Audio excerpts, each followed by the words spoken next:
I se her, så er der altså blevet fældet en del træer. Ja, det er totalt surt, fordi der har været nogle totalt gode klatretræer her omkring. Ja. Er der sådan noget? For eksempel, som vi kan se her, den her stup. Altså, der var engang birketræ. Ja, det her, det er sikkert for vores klatretræ engang. Eller sådan noget. Og nu kæft, jeg har til. Prøv at se. Ja, men så var der engang birketræ her. Så der var vi oppe i mig og en ven. Og så næste dag vi kom, så kunne vi op vores træ, vores birketræ. Så var det væk.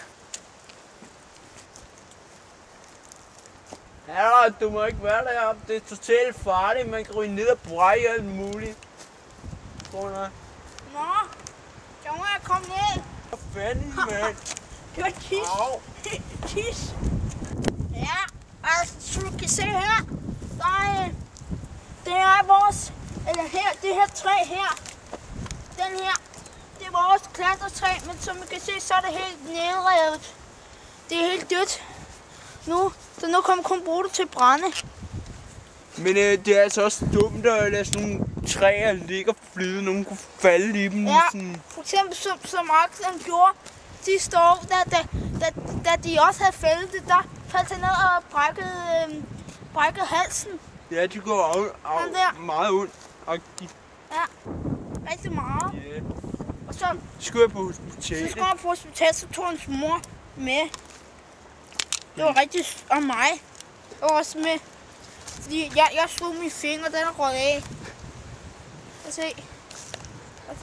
Så gav min mor også kage, eller så gav doktoren. Den røget af. Så gav doktoren også kage ind på hospitalet. Han gav ikke nogle gode kager. Det var citronkage. Ja, det var citronhalvmånekage. Citronmåne. Og se!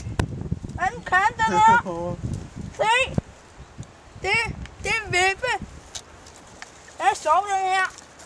Nu skal du ned i den anden. Nej. Nu skal du ned i den anden ende. Også. Ej. Au. Sikkert noget tis.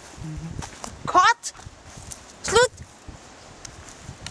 Ludvig og Karl Hermann kommer stadig ind i kampen for at prøve at få en bedre skov.